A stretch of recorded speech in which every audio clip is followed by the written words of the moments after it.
I have spent the last 2 days playing around on these computers instead of playing around my bike. But you know, it's been kind of cold outside. The weather's not been cooperating. The school schedule's changed a little bit different, so it has left me here with a new thing that, listen, I am horrible on computers.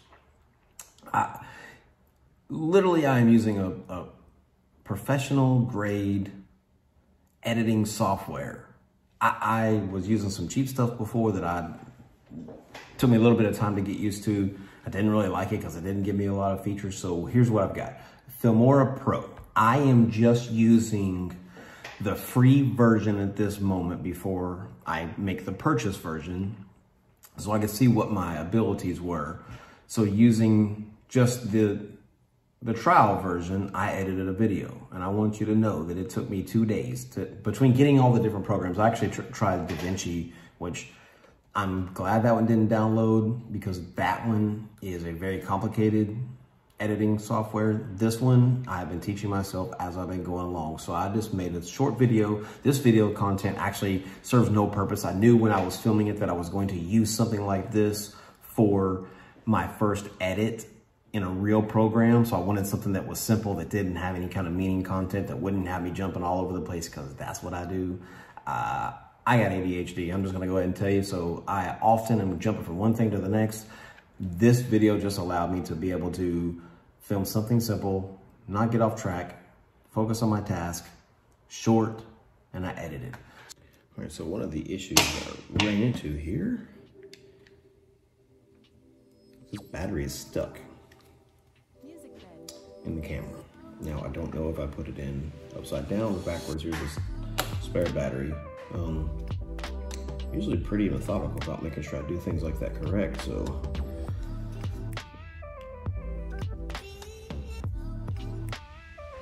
It's stuck in there pretty good. And it's been in the house, so it's not been in the heat outside or anything. It's not weather related. I can't pull on it hard enough with my hands. It's stuck in there pretty good. The fact that I'm using pliers, I'm pulling with all my might, so I'm pretty much gonna have to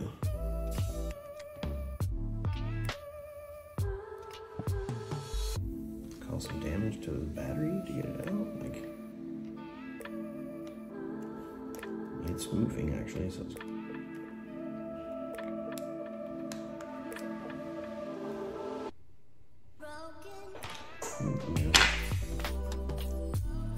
one of the things that you get cheaper stuff is like, I don't know that I've ever actually changed the battery out in this thing any of the times I've used it, but it's definitely not coming out now.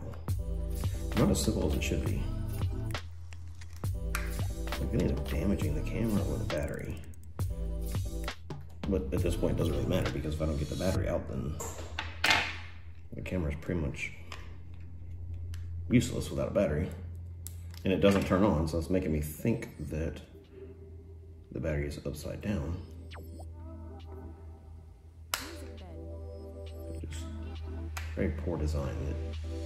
One, if the battery's upside down, why does it allow you to put it in upside down and it affect it? Like, that is cheap design flaws. And I am damaging the camera. That may actually be my next step. And being an electronics guy, I'm not afraid to take stuff apart. So I just noticed that the facing comes off, and it kind of reminds me of car radios I work on, that you can just kind of go around here and pop up the little plastic tabs that are holding this face on. I'm sure there'll be a ribbon underneath of it, so we're gonna be real careful. So I'm gonna pull. There we go. I'm just literally trying to break, not mostly break, but you know, I'm trying to do this without damaging anything.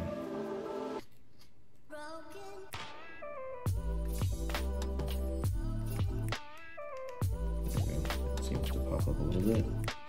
There we go. Okay, so no way, it definitely was not upside down. I don't know if you can see inside of there, but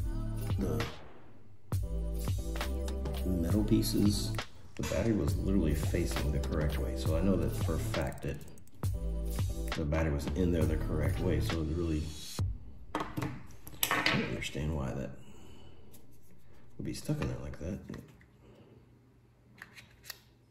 Okay, that one slipped in very easily. This one, however, must be forced. I bet that battery's no good. Let's put this one in. Put this case back on, because basically all it is just a covering.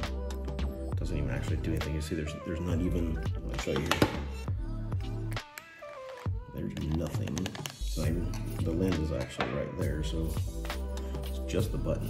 You can see on the side it's the button here and the button there. So just carefully put this back over top of the button there. Snap it in. Make sure it's snapped in there good. Got a spot there, it's not snapping into place the way we want it to. There we go. So let's snap it all the way around.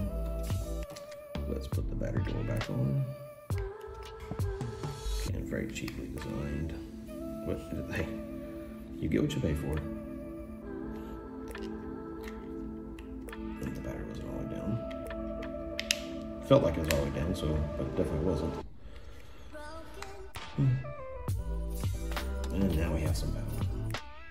Awesome.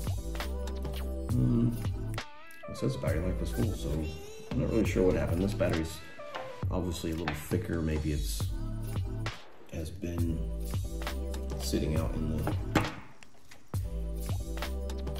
weather. I did have it in my van the other day. That's very possible. And I can see that it's separated right there, actually. Right there. That's the problem. So, like, I don't know if you can see. Use my little pointer here. That right there is separated.